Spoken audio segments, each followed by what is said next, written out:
Anthony Davis. The Sourcil, The Unibrow. Yeah. That's my boy. Le meilleur intérieur de la NBA.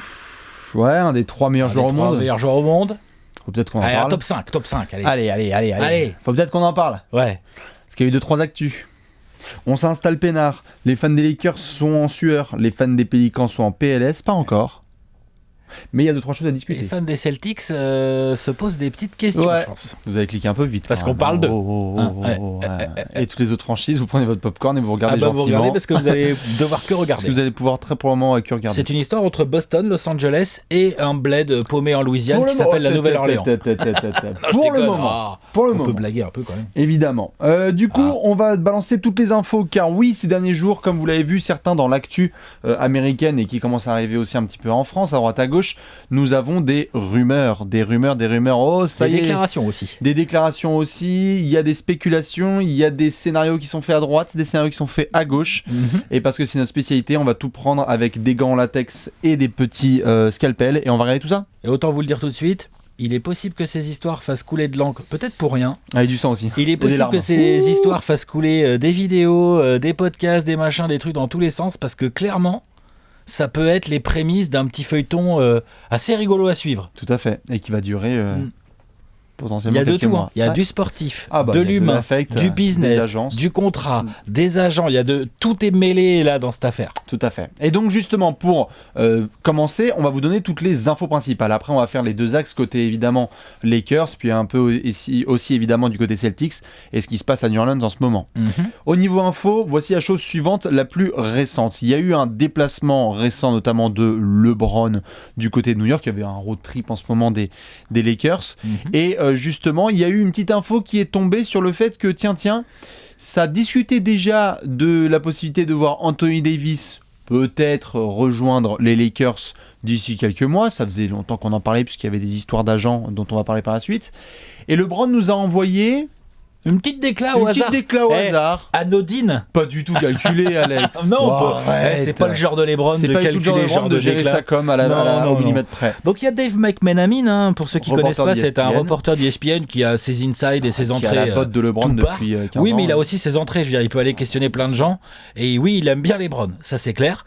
Donc il questionne LeBron et en gros. La question c'est tu trouveras ça bien de jouer avec Anthony Davis ou comment ça se passe? T'aimes bien l'eau et l'air ou pas? C'est bon le pain? C'est clair. Non, franchement. Et donc LeBron nous a répondu évidemment That would be amazing avec un énorme what? Donc, genre t'es sérieux? C'est quoi cette question? Et donc une manière aussi de rapporter que bah forcément oui, ce serait pas mal du tout. That would be amazing, that would be incredible. LeBron quand il dit ça, il sait très bien ce qu'il fait. Il sait très bien ce qu'il fait parce qu'en termes de com, il a toujours géré ça. Et puis il a rarement parlé comme ça de d'autres joueurs parce que c'est une fine ligne pour être dans le tempering. Tu peux pas non plus dire je veux absolument ce joueur. On te pose la question, tu dis waouh, ça serait génial. Ça serait vraiment incroyable. Ça serait incroyable. Qu'est-ce que j'aimerais que ça se passe. T'entends Magic? Si seulement mon manager pouvait m'entendre. Waouh. Là, il sait très bien ce qu'il fait. Il sait très bien que Dave McMenamin et tout ESPN et d'autres médias comme nous vont reprendre cette affaire et vont en discuter et vont commencer à spéculer. Il sait très bien que ça va faire interagir les fans. Il sait très bien que le management des Pélicans, ça leur met une pression. On peut pas dire le contraire. Ça leur met une pression. Et on va y venir effectivement bientôt, j'imagine. Ça va mettre une pression aussi sur le management des Celtics. Des Celtics aussi, tout à fait, parce que si on doit faire dans la chronologie complète, on sait donc que LeBron est arrivé cet été aux Lakers, qu'il est sous contrat pendant 4 ans, peinard, donc il n'y a pas de souci à se faire là-dessus. Plutôt bien payé, genre il va pas lever des options ou des conneries, de toute façon je crois qu'il en a pas. Non, et puis il est payé un peu moins que Chris Paul, donc ça va. Puis il est content d'aller... Ouais. Franchement, c'est pas mal pour LeBron. Franchement, il est presque aussi bien payé que Chris Paul. Franchement c'est un joueur en devenir. Franchement, c'est pas mal. Ouais. Ça va les Rockets. Ouais. C'est un running gag jusqu'en 2022. C'est clair. Jusqu'en 2022. Et en 2022, ça sera même plus un running gag. Excuse-moi, ça sera genre un bad gag. Un bad gag, ouais, clairement. Un dying gag. Et récemment, pour ceux qui l'avaient vu, c'était une toute petite anecdote en soi, parce que c'est pas directement lié au sportif.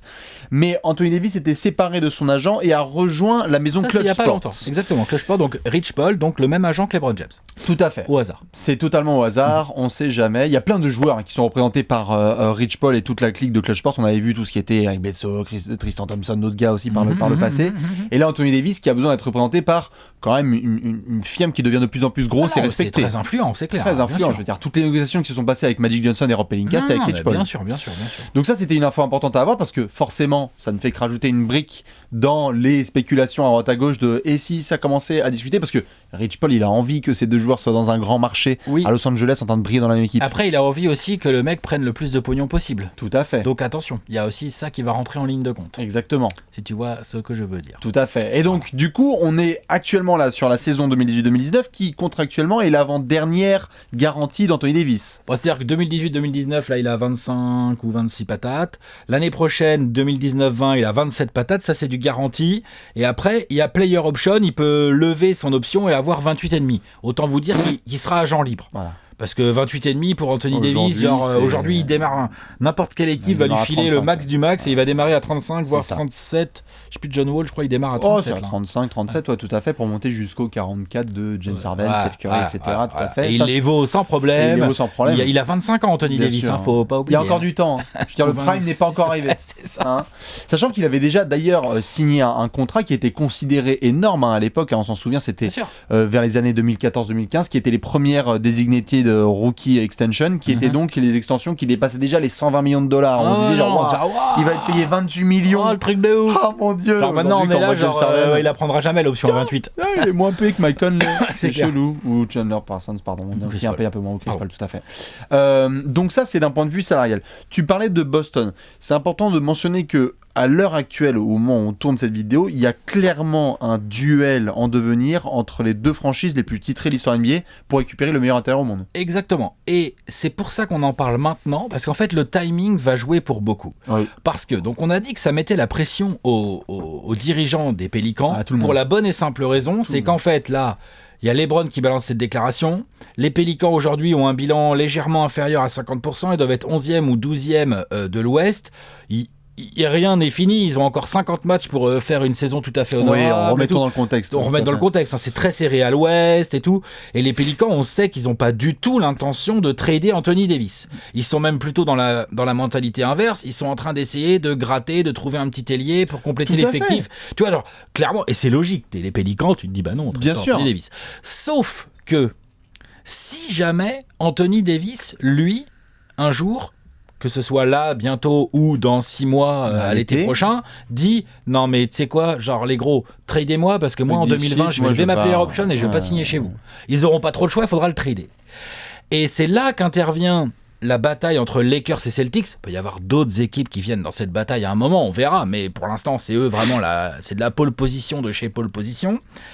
C'est que aujourd'hui, on en parlait en off là, avec Bastien juste avant, chez les Celtics, il y a déjà un joueur arrivé par trade qui est en designated contract, c'est un designated rookie contract, c'est Kyrie Irving. C'est ça, qui a été obtenu par transfert, important. C'est très important puisque dans le dernier CBA qui date de 2016... La convention collective de 2017 qui a été ratifiée l'année dernière. Qui a été ratifiée, tu ne peux pas faire venir par trade et avoir dans ton roster en même temps 2 joueurs en designated. Tu peux pas. Désolé, c'est dans les règles. Donc, aujourd'hui, à l'instant T, si Anthony Davis dit « je veux me casser, les Pélicans, vous démerdez, je veux partir en février à la deadline », les Celtics ne peuvent pas faire d'offre. La seule offre qu'ils peuvent faire, c'est en échange de Kyrie Irving. Ouais, mais ça va pas avoir lieu. Les Pélicans, je les vois pas prendre Kyrie Irving, premièrement. Deuxièmement... Non mais ça n'aurait aucun sens. Et deuxièmement, surtout... Kyrie a dit publiquement qu'il voulait être à Boston. Mais bien sûr, ça n'aurait aucun sens. Et même les Pélicans, Kyrie Irving, je dis pas que ça les intéresse pas, mais ça n'a pas idéal. Et donc ça emmerderait vachement encore... Déjà, si Anthony Davis commence un jour à dire, genre, parce que pour l'instant, Anthony Davis, il a jamais dit qu'il voulait se casser. Alors c'est ça, ce sur quoi je voulais revenir, c'est que justement, du point de vue Pélican, quand tu regardes globalement, la com elle est uniquement extérieure. C'est-à-dire que Alvin Gentry a été très clair, il a fait même contre Beyoncé, il l'a dit mot pour mot, on le transfère pas. Anthony Davis a dit, je reste ici, exactement. Je veux gagner ici, je veux prolonger. Donc la com a été très très propre dans les deux camps. C'est très propre. Au niveau com, côté Nouvelle-Orléans. Sauf que et ils ont bien dit qu'ils le transféraient contre rien. Donc moi je me fais l'avocat du diable. Si jamais ça devait s'inverser pour des raisons X ou Y, par exemple une petite pizza entre LeBron et Anthony Davis après un match qui arrive vendredi au hasard, il y a un Lakers Pélican. Voilà. Au hasard, petite pizza après le match, tout ça, et puis si après Anthony Davis, lui, il disait bon mais non, mais j'ai réfléchi, il dit aux dirigeants des Pélicans, je veux me casser. Ça les emmerde à mort, puisque vraisemblablement l'équipe qui pourrait potentiellement leur faire la meilleure offre, ça reste quand même les Celtics. C'est les Celtics, ils ont des évidemment. pics de draft, t'as plus quoi savoir en faire. C'est en ça, justement, si on compare un petit peu les deux box, il y a des jeunes joueurs très sérieux et des pics de draft. Quand on compare les deux, de toute façon, quand on compare les deux box, évidemment, c'est pas pour exclure d'autres franchises, mais c'est clairement que ça se joue entre Celtics et Lakers parce que beaucoup de sources remontent en ce moment en disant que les franchises se préparent depuis des années à faire en sorte de récupérer une superstar comme Anthony Davis qui ne va pas rester à New Orleans, mais il y a beaucoup de signes qui montrent que potentiellement il ne peut pas. Une des possibilités qui ferait que Anthony Davis resterait, et c'est quand même important de le mentionner, c'est qu'il y a beaucoup de pression extérieure, mais tu le mentionnais, dans la conférence Ouest actuelle, une série de victoires était 4e à l'Ouest. Voilà. On l'a vu l'année dernière, les Pels, en deuxième partie de saison, dès qu'ils ont commencé à trouver leur rythme, ils se sont fait grave plaisir. Anthony Davis était hyper content. On a vu Washington récupérer Ariza et fourguer Oubre. Les Pélicans ils se seraient positionnés là-dessus, ils auraient récupéré Oubre. Ça aurait pas été débile. Il y aura peut-être d'autres opportunités du genre de celle-ci. Tout à fait. Il y a eu énormément aussi de blessures du côté de New Orleans. Ils n'ont pas pu compter sur. Bien sûr. Tu vois par exemple. Mais ils n'ont pas pu compter. Je crois, trop sur Nikola Mirotic, sur certains gars qui sont blessés. Donc en fait, du côté de New Orleans, non seulement tu as ce côté-là, c'est-à-dire que tu vas quand même te donner. Tu te mets pas trop le stress sur la trade deadline à venir. Je pense que tu te donnes quand même clairement la saison là avant de passer en potentiel panic mode. Premièrement celui-là. Et le deuxième, c'est surtout que l'ami Anthony Davis, s'il reçoit une offre de la part des Pels, on est à 235 millions sur 5 ans. Oui, mais alors attends, au niveau timing, il faut bien expliquer que c'est à partir de seulement cet été. Oui, tout à fait. Mais je veux dire ça, c'est tout à fait. Mais c'est un énorme levier pour les Pels. C'est-à-dire que le CBA a été fait en sorte que les petits marchés puissent donner ce genre de contrat. Exactement. C'est-à-dire que pour expliquer pour ceux qui, parce que c'est quand même assez technique mine de rien ces histoires contractuelles, à partir de cet été, même si Anthony Davis a encore une année dans son contrat garanti, les Pélicans seront en capacité de lui proposer, donc dès cet été, 235, ce qu'on appelle la Maximum Veteran Player Exception, je sais plus quoi. C'est la Designated Veteran Player Exception Supermax. Extension, voilà. Bon, en gros, c'est un menu du McDo. Donc c'est 235 millions sur 5 piges. C'est énorme comme contrat. Ce serait le plus gros contrat de l'histoire, là, sûr et certain. Et comme on l'a vu dans le CBA qui avait été ratifié l'année dernière. C'est beaucoup plus que ce que tous les autres pourront proposer à Anthony 70 Davis. millions de plus, c'est ça à peu près. Et on l'a vu dans le dernier CBA, et notamment ça s'est vu avec un garçon comme, je ne citerai n'importe qui, Russell Westbrook, par exemple, qu'une petite franchise, en soi, dans un marché un peu plus petit comme OKC, puisse proposer nettement plus pour retenir une superstar comme ça. Et c'est le vrai pari pour New Orleans, c'est-à-dire que là, tu as envie de miser sur l'efficacité du CBA comme jamais. Sauf qu'il y a quand même une petite différence, c'est qu'à OKC, mine de rien, Sam Presti, non seulement il s'est mis en position de lui offrir un gros salaire, mais en plus, il a montré à Russell Westbrook, genre, gars, moi je vais trop me bouger le cul, tiens, regarde, je prends Paul George, je prends Melo, regarde ce qui marche, tu vois ce que je veux dire. J'enchaîne avec Schroeder, bien sûr. Non, mais Schroeder, il le savait pas encore, Westbrook, quand il a signé sa designated. Mais tu vois, Presti, là, la Nouvelle-Orléans, c'est aussi pour ça qu'il va falloir qu'il se bouge grave le fion, parce que par contre, honnêtement, si tu continues à végéter là 12-13 et que ça commence à se créer des petits écarts à l'ouest, que tu commences à te faire un petit peu distancer et que tu stagnes toi pendant ce temps-là, attention. Non, faut faire très attention. Au résultat des Pels, tout à fait, parce qu'en plus, si tu regardes bien, les mecs sur le papier, je crois que ça a pas plus finalement gêné que ça Anthony Davis de perdre DeMarcus Cousins. Je crois qu'au final il était très content d'avoir Julius Randle qui débarque. Et de jouer au pivot, il aime bien finalement. Jouer au pivot, ça va. Et puis je pense qu'il a surtout été un peu déçu. Je pense qu'on le sait pas parce que là on n'a pas d'inside, mais il est pas impossible qu'Anthony Davis n'ait pas compris la décision de DeMarcus Cousins. Oui. Et considéré un peu genre ok tu sais quoi, tu veux t'en aller, vas-y va-t'en. Voilà. En tout cas lui il a été très propre. Je pense Anthony Davis. Exactement. Et le management aussi. Je ne pense pas qu'Anthony Davis ait des comment on dit des rancunes vis-à-vis de son management management non, je pense pour pas non l'histoire de DeMarcus. Tout à fait. Lui, il est content de Mirotic, il est content de Randle, il est content d'Elfrid Payton, je pense. Par contre, moi j'aime bien Solomon Hill, j'aime bien Étoile Mort. Non, non, mais c'est Mais vrai, si les mecs ils commencent pas à lui mettre un mec un peu plus fort que ça dans les ailes pour aider Jrue Holiday et donc Anthony Davis, et ben Anthony Davis pourra commencer à se dire vas-y, tout à fait. sérieux, comme ça me précise. vas-y, je suis en 28-13, je suis en 28-13, je domine à mort, j'ai un bon meneur en Jrue Holiday et on n'y avec un arrive bilan pas. moyen, je suis top 5 de la course au MVP, mettez-moi des mecs autour. Ah quoi. putain, tu vois là je pourrais comprendre que ça Bien commence sûr. à s'effriter. Et tout l'intérêt des Lakers, clairement, parce que sinon LeBron n'aurait jamais fait cette déclaration, c'est que ça s'effrite le plus vite possible. L'intérêt plutôt des Pélicans et des Pélicans, c'est que ça s'effrite pas. Et l'intérêt des Il faut Celtics, que la deuxième partie de c'est saison que ça, soit... l'intérêt des Celtics, c'est que ça s'effrite genre. On peut attendre 2020 Ouais, voilà, c'est ça, exactement. jusqu'à ce que tu sois agent libre. Ou au moins cet été. Au moins cet été, Parce qu'ils pourront foutre du pic de draft de port. Et par contre, il faut signer Kyrie Irving sur un contrat qui n'est pas, Pas désigné. Et ça, bon, c'est à voir, parce qu'on peut pas en avoir... enfin, ça dépend, vu que ça sera tu plus un pourras pas avoir trade. transfert, ouais. Vu que ça sera plus un trade, ils sont Normalement, un peu, c'est bon. un peu mieux positionnés. Hein. Normalement, tu peux. Mais enfin, ça fait cher aussi dans le salary cap. Faudra lâcher des Ah salaires. non, Ça une complique violence. plein de Et puis choses. il va vendre la salade Jalen Brown plus Gordon Hayward plus... non, c'est compliqué. Faut mettre tous tes pics de draft Ah, dans bien la sûr. balance, mais ils sont peut-être prêts à le faire. Hein. Après, ça c'est pour donc New Orleans de manière globale. Si on doit se pencher donc sur Boston, comme on l'a dit, trop compliqué de faire un transfert en milieu de saison. Tu l'as dit Ils peuvent parfaitement. Il faut être patient, continuer à développer des joueurs pour que, comme tu l'as dit, dès que Boston propose un potentiel package, bah t'as Jason Tatum qui donc met à la ramasse n'importe quel autre package des Lakers. Et les pics. No disrespect Et envers les et les pics. pics, bien sûr. No disrespect envers les Lonzo Ball et Brandon Ingram, etc. Mais je veux dire, Jason Tatum en tête d'un package Et les va être pics. plus intéressant avec des pics, Faut tout à bien fait. comprendre que Boston, sur la, je sais plus pour 2020, mais sur la draft 2019, du ils peuvent Memphis, avoir du 3, Clippers, voire 4 quatre first pick. Ouais. Bon, bah. Bien sûr, bien sûr. Tu vois le package avec, allez, Horford, Tatum et 3 first pick. Ah oui, non, bien sûr. bien sûr, bien sûr, T'es les bien sûr. Pélicans, tu sais qu'Anthony Davis, de toute façon, il vient Ouais. te dire qu'il re-signera pas chez toi en 2020.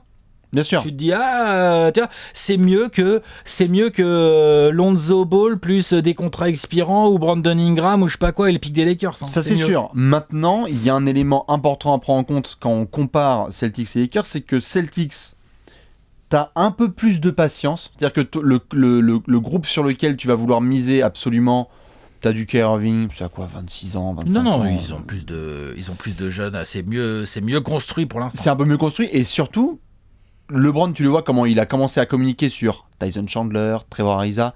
Ok, il a dit c'est un long process, mais LeBron il est pas là pour attendre. Non. Si lui il peut avoir Anthony Davis le plus vite possible, Bah, lui, il le veut tout de suite. et il là, va le mettre veut. des pressions parce que Lui, là il- c'est sympa comme déclin, mais il va commencer à devenir taquin Non, mais vers là, février ça, juillet. LeBron, ça déclat. C'est clairement une déclat, genre, wesh, les Et gros. Magic. On fait quoi la trade deadline là Ça va parce que Tyson Chandler j'aime bien, mais en On fait quoi la trade deadline bon. en fait? Tu vois? Genre, c'est clair que c'est ça. Et surtout que ça répond aussi, et ça c'est une des potentielles inquiétudes qui sont en train de monter dans les rues de Los Angeles, c'est que évidemment on est en décembre, donc on va pas non plus commencer à mettre du ciment sur ce qui va se passer en juillet, mais si tu fais la liste, Kevin Durant a été le premier à affirmer publiquement je vois pas pourquoi je jouerais aux côtés de LeBron à Los Angeles. Je suis meilleur de toute façon. Kawhi Leonard, on sait rien parce qu'il parle pas, mais plus en plus de rumeurs sur plutôt Clippers ou Raptors. Après, c'est à voir. Et c'est sympa, Klay Thompson et d'autres gars qui vont être sur le marché. Kyrie Irving a dit qu'il serait à Boston, mais le nombre d'options des Lakers où Magic a dit je vais signer plusieurs superstars n'est pas non plus si énorme que ça. Je veux dire, tout peut être ciblé sur Anthony Davis. Déjà, on l'a dit au début, déjà des superstars du niveau d'Anthony Davis, tu veux, bon. Non, il y en a pas, point barre, bien sûr. Mais tu vois, si tu as, si tu regardes le paysage complet, je veux dire, Jimmy Butler, on verra, et Klay Thompson, on verra, il peut avoir ce genre de joueur-là, mais il y a quand même le sentiment que c'est Anthony Davis ou pas rien, mais où tu vois, où ce serait vraiment un échec pour les Lakers si Anthony Davis termine genre à Boston, tu vois. oui. Si tu l'as pas, en plus, bonjour la rivalité. Donc pour les Lakers, faut jouer cette espèce de jeu entre patience, parce que tu peux pas tout de suite casser la saison, et en même temps impatience parce que LeBron il va commencer à envoyer Et des puis, signaux.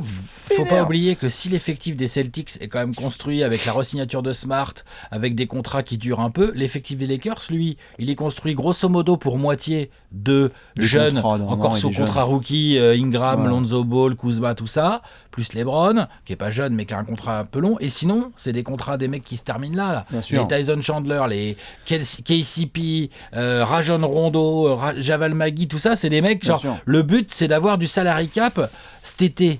Mais si cette partie de salary cap, elle peut être tout de suite être dosée dès la trade deadline par exemple, ou cet été pour monter un trade qui te permette de toucher Anthony Davis, ils vont pas hésiter longtemps. Non, c'est sûr. Par rapport à la Supermax d'Anthony Davis, beaucoup de monde se pose la question. Je te la pose. Vas-y. Est-ce que t'es confiant sur le fait que... Bon, évidemment, les Pels vont le proposer. Est-ce que Anthony Davis la prend ou pas? On parle quand même de 235 millions de dollars. Dans un format similaire à celui dernière, tu sais quoi, limite, ils sont même 9e ou 10e ou même 8e et tu te fais sortir au premier tour des playoffs. Je veux dire, rien de transcendant. L'année dernière, ils sont allés en demi-finale. Tout à fait, mais tu vois ce que je veux dire, c'est maximum ça. C'est ça le plafond de New Orleans. Oui.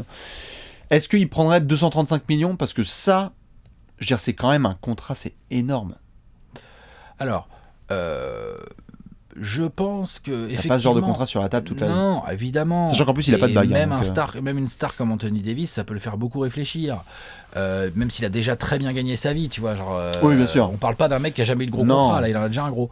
Donc bon, à ça, il faut voir. Moi, ce que je pense, c'est que pour répondre à cette question, il va falloir, malheureusement ou heureusement, attendre un peu de voir comment évolue la saison. Parce que moi, je suis pas tout à fait d'accord avec toi. Moi, je pense que si les Pélicans n'arrive pas au cours de la régulière à vraiment revenir en play-off 5e, 6e de l'Ouest, minimum, je pense que Anthony Davis, ça va quand même commencer à le gratter. Et qu'il pourrait se dire, genre, tu sais quoi, en fait, au lieu de prendre 235 sur 5, bah, je vais prendre 170 ou 160 sur 4 aux Lakers ou je ne sais où ailleurs, tu vois. Dans un an, donc, dans un an et demi. Puisqu'il n'est pas agent libre cet été. Attends, je te fais les hypothèses. Voilà, dans un an. Mais ce qui veut dire que dans ce cas-là, si c'est pas une pute, faut qu'ils préviennent les Pélicans et du coup, ça peut engendrer un trade. Oui. Voilà. Donc, ce que je veux te dire, c'est que avant de commencer à se poser la question de savoir si Anthony Davis acceptera l'option que les Pélicans, de max que les Pélicans vont lui mettre sur la table, il faudrait déjà savoir si lui, déjà de base, il sera pas déjà en train de demander à partir. Voilà, c'est ça que donc d'ici le mois de juillet. Oui. Oh, je pense pas quand même. Bah, je sais pas. Parce que je veux dire, même après, si... moi non plus, je pense pas. Je crois qu'il va être carré jusqu'en juillet, quoi. Je pense qu'Anthony Davis, même, en fait, je pense qu'il faudrait vraiment qu'il se passe un truc, genre, tu vois, genre les Pélicans, ça se passe mal, une blessure qui fait chier, et du coup, on se rend compte du manque de profondeur quand même dans leur effectif. Et là, il est 13e, il est pas 9e. Les défaites s'enchaînent, genre Anthony Davis, il est en 30-12 pour essayer de tout tenir et tout, mais en fait, les défaites, elles s'enchaînent quand même. Un genou. Parce qu'il te manque toujours un truc ou quoi, et tu te retrouves 13e et t'es loin des playoffs en mars, là. Attention. Non, voilà, là, tu peux être saoulé. Là, tu peux être saoulé, il peut y avoir des grosses rumeurs. Mais pour la trade deadline, ça serait vraiment ouf, quoi. Non, ça serait vraiment ouf. Je pense que les Pels, honnêtement, même si tu leur dis, viens, on te transfère contre LeBron, ils disent non. Je pense que vraiment, ils le transfèrent contre personne. Parce qu'il n'y a eu aucun signal qui a été donné par AD de mécontentement. Non, mais ce que je veux dire, c'est que si d'ici la trade deadline, Anthony Davis retournait, entre guillemets, sa veste et disait, je commence à en avoir ras le cul, j'en ai marre de perdre, je vais demander à me casser ou quoi, tu vois, genre s'il commençait à lui, à modifier un peu sa com, pour que les Lakers soient en position de force, faut que ça se fasse d'ici la trade deadline. Bien sûr. Pour moi, après, c'est Boston qui est en position de force, et les Lakers peuvent vraiment se faire fumer, parce que clairement, si c'est les Pélicans qui doivent trader, ok, ça sera peut-être pas la destination préférée d'Anthony Davis, et encore, on n'en sait rien, en fait. Anthony Davis, ça se trouve, il serait très content de jouer à Boston. Ah, mais il a dit qu'il aimait bien Boston. Bien sûr, après, tu vois, genre, voilà, après jouer avec LeBron, c'est sympa aussi, enfin, tu vois, genre, voilà. Mais en tout cas, ce qui est sûr, c'est que vis-à-vis du côté management des Pels, l'offre de Boston sera clairement meilleure que l'offre des Lakers. Ça, c'est clairement. Ça, c'est sûr. Et ça, à un moment donné, ça compte. Au mois de juillet, justement, ça va être hyper intéressant de voir au mois de juillet ce que ça va donner. Dans tous les cas, comme vous le voyez, c'est un feuilleton de ouf à suivre. On va regarder ça d'abord jusqu'à la trade deadline de février, parce qu'il va y avoir du mouvement. Comme on l'a dit là, les Pélicans ne peuvent pas rester en statu quo. Sinon, tu espères certes que ton équipe va être en bonne santé, mais tu peux pas continuer comme ça et te faire bouncer au premier tour, au deuxième tour. Faut que tu essaies de faire en sorte qu'Anthony Davis se dise, ok, j'ai un minimum de chance ici, potentiellement. Ouais. Et après, surtout, on se donne un rendez-vous cet été. Parce que là, ça va commencer à bien chauffer, n'est-ce pas? Et puis, on attend les prochaines déclats de LeBron. On t'a à l'œil, le King. Allez, bon courage aux Pels. À la prochaine. Ciao.